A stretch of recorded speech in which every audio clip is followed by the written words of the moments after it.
meditate. And then coming to the Buddhistic tradition, he said that this continued, and the Buddhistic concepts like shunya or void have had their excellent expressions in works of art. The Christian tradition then he spoke about and pointed out that the early Christian period had much of the sacred element rather than the second and the third period. And finally, almost near the end of his paper, he said the Islamic one is curious, Islamic tradition, because it's originally a figureless art, but the absence of images is worth noting because it eliminates any finite concept of the universal existence. And he said that the decorative art depicts the patterns of nature. So in a way, if I have understood him correctly, the Islamic form of art has embraced the formless in its own way. And as I said that he didn't have much time, near the end, he talked about Indian art, the Advaita of art, and calendar art in its own humble way, reflecting the glorious tradition of Indian spirituality manifested through this art, through this creative medium. This session, I forgot to say, was chaired by revered Bhajananandji Maharaj.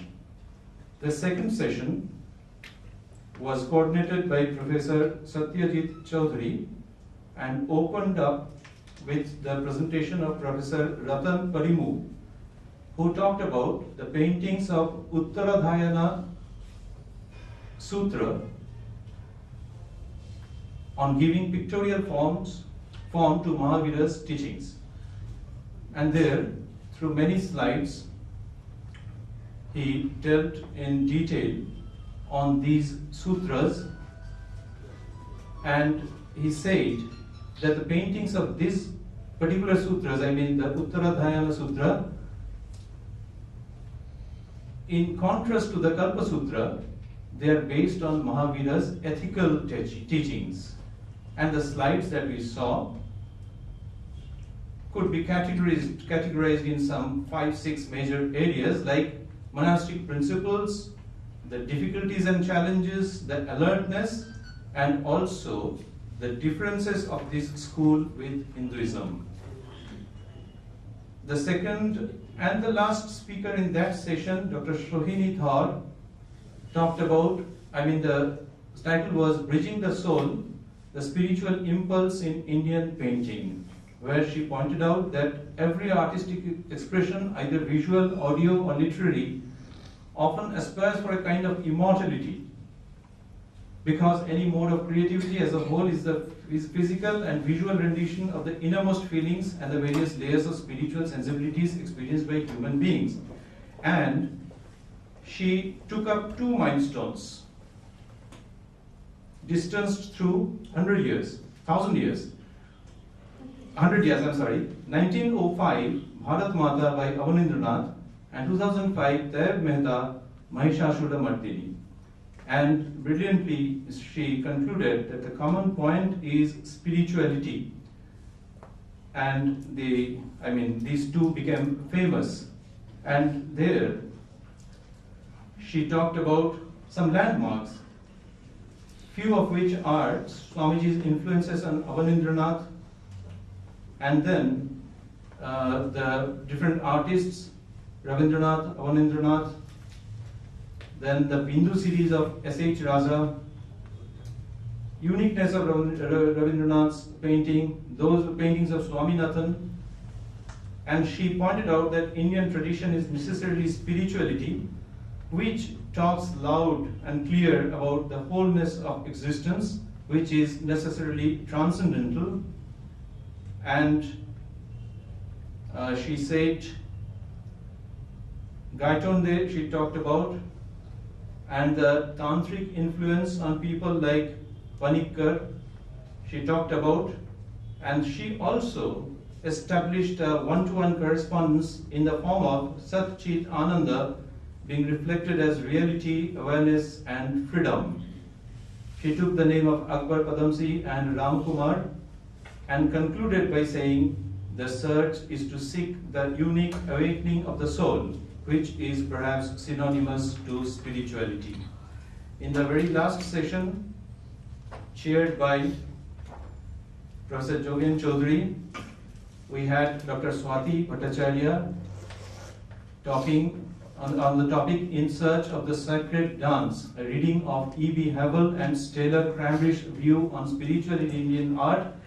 And believe me, I have just followed it, but since I don't know the details, I won't be able to repeat them even in very short form. But yes, it's true that she talked about these two luminaries, Havel and Cranbridge, giving many quotes and historical references,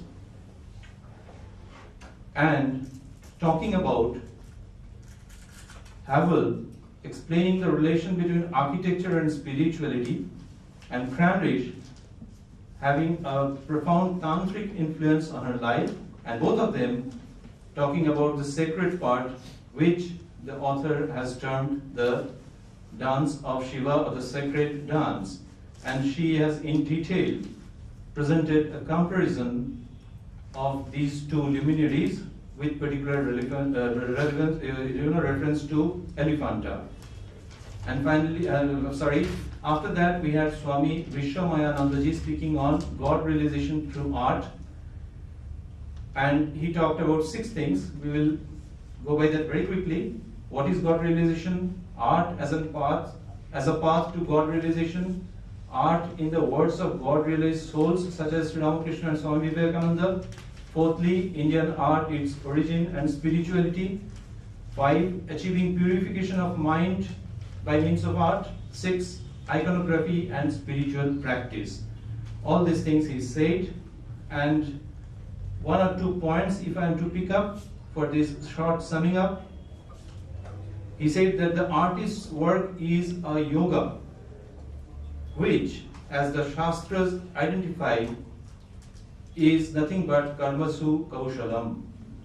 Then he said that in the process of creation, the macro and microcosm are the same. Something like that he pointed out. Forgive me for missing the details perhaps on this point. And he said that though the artist is working with objects of Maya, but as Ramakrishna points out, that the poison cannot do anything to the snake. Similarly, the artist in the long run is led to the path of spiritual achievement. Finally, Sri Achyutan Kudalur spoke about confession of despair in creative process. And the word despair has been again questioned and discussed about. I recall one professor of Calcutta University, when I was younger, he was talking to a set of other people quite senior to him before embarking on a project, and these senior people talked only negative and negative and negative. Then this professor afterwards told me that, see, I will frustrate them by not being frustrated. So, same with despair perhaps, I don't know. But he said that artistic discontent is there somewhere, and any form of art, classical, will have behind it the artist's discontent, which perhaps Sri Kudalur wanted to term as despair. And before I end, I should say that near the end of his beautiful presentation, he was talking about, somewhere in the middle perhaps, he was talking about Sri Ramakrishna's vision. Means he just saw. Now we term it as vision. He saw the flight of snow white cranes against the backdrop of black cloud. Now he was struck by that incident, and I think that for this one day and the previous illuminating evening, what has been happening in this Ramakrishna Mission Institute of Culture is that since we are living in a troubled times, as people say, where the concepts sometimes get mingled up and jumbled up, and other things, commercialism or whatever, is smuggled into very idealistic realms. So in these difficult times, we can say, in a way, that we have black cloud all around, and these type of seminars and series of lectures are, in a way, snow white cranes against the backdrop of that black cloud. Thank you. Om Janani Sharadam Devi Ramakrishnan Jagatguru Pada Padmi Payositva Pranamami Mudam.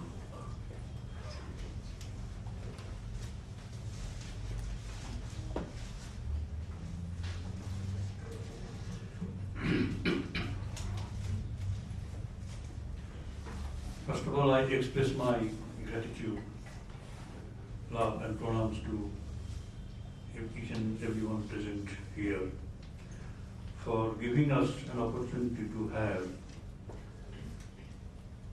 a complete complete knowledge of art. So we come to know within 6 or 7 years, 7 hours span, the entire vista of art, whatever is going on and whatever went on earlier, we had access to that. Even we have some visual presentations. We have one it's a great gain, I should say. The inaugural address by Swami Bhajananandaji has become wonderful. As he himself is wonderful, his presentation has become also wonderful. It has given us a deep insight of what is art all about. So we thought that it is about goodness, truth and beauty. But he said even that is false. Even goodness, truth and beauty, they come to the relativistic world. Absolute is Sat Chit Ananda. And when Sat is looked through Maya, space, time and condition, it becomes goodness. Chit, when looked through Maya, becomes truth. Ananda, when looked through Maya, becomes beauty.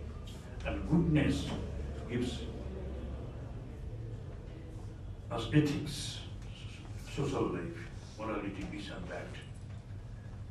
So just see, it is a degradation from the absolute. We are made to live on the relativistic plane. From Chit comes truth and from truth comes philosophy science. That is logic. And from Ananda comes beauty, which gives birth to aesthetics. And here we are on the aesthetics part. And in aesthetic we have art, dance, literature, music, everything. So this is the connection. And we have to understand art, religion, and science from the theory of Advaita. This is Advaita, Sat Chit Ananda. And when we are on the relative plane, we have only the aberration. We have only the false aspect of the real. And when I was just questioning, saying Achyutam, that when a man is not absolute, how can there be an absolute existence? Yes, there is an absolute existence which may be called Sat Chit Ananda. But man looked at his physical stature is really a relative man. But when you go beyond his physical entity and his mental entity, which is also physical, and his intellectual entity, which is again physical in its finest form, you can't get the real man. Real man is beyond this. So beyond this body, mind, intellect complex. And when you go to sleep,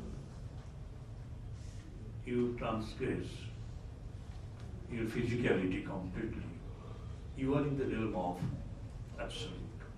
There you are an absolute man, but you do not know that. And when a man deliberately goes to samadhi by driving out mind and intellect from his body, the spiritual practice, he is totally absorbed or lost in samadhi.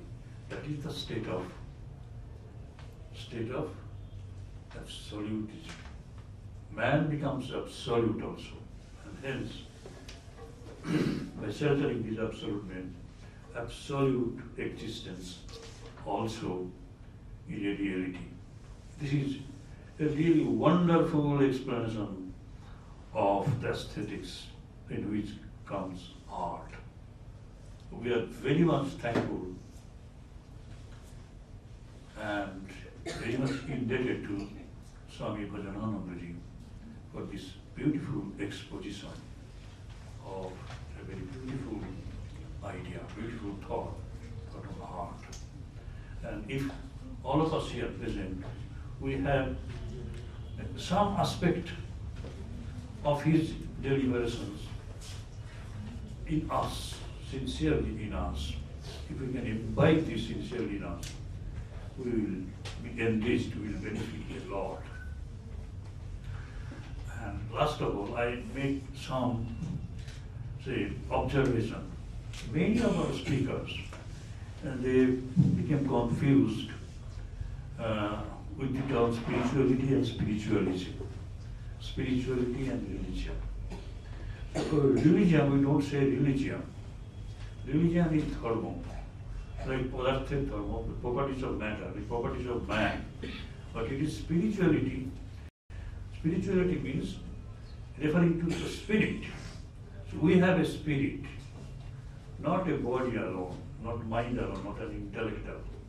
We have ultimately the spirit. That's why spiritual life. We must give food to it. We must realize that spirit, which we really are one with during deep sleep state. Unknowingly, that has to be made ascertained. So, but spiritualism is something different. It relates to the theory of ghosts. So I request all our learned speakers not to use these two terms, spirituality and spiritualism, interchangeably. When you deal with ghost and its activities, you talk of spiritualism. And this is what we learn from our seniors. Sometimes they used to castigate us, reprimand us. Oh, why do you say spiritualism when it becomes very much passionate to use spirituality? So this is a religion, religiosity, these are all related to the rituals. I conclude by saying that we will have to have a sense of wholeness of sensibility. And this we have only when we are spiritually awakened. Then you see that we have the passport of entering any field of human life, as Swami Bhajananandaji just showed us. He is not a man of art, he is a man of spirituality, but he had that wholeness of sensibility. His mind is so active and proactive, and it is really very much rich, and he can communicate his ideas to his readers, much to their benefit. With these few words, as my observation, I take leave of you, and I congratulate all of you for the brilliant ideas that you exchanged with us. Thank you all. vote of thanks by Swami Jadavendra Anando. He is the man who is behind all these things. So I request Jadavendra Anando to offer the vote of thanks. My pranams to Sri Ramakrishna, to the Holy Mother, Sri Sharada Devi and Swami Vivekananda. My pranams to Reverend Swami Vivekananda Maharaj and all other venerable monks present here. My namaskar to all speakers, to all observers, students and delegates. This seminar on the concept of spirituality in art, past, present and future is drawing to a close. We have had a good many illuminating discussions on art and its spiritual dimension. All of us have been immensely benefited by the ideas that have been discussed and expressed here in this seminar. I thank from the bottom of my heart all the speakers, monastic and non-monastic, those who have come here and presented their papers. I thank the Ministry of Culture, Government of India, who has funded this seminar. I thank the Department of Indological Studies and Research, the staff of which department have worked for weeks and months together to make this seminar a success.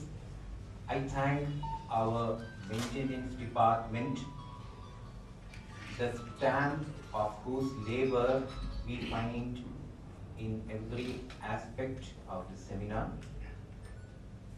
I thank all the participants, the observers, students, delegates, who have turned out in large numbers, unexpectedly large numbers, and who have made this seminar a memorable one. And last but not the least, our eternal gratitude to the Lord, by whose grace this seminar, it was possible to hold this seminar, and by whose grace this seminar has become a grand success. Thank you.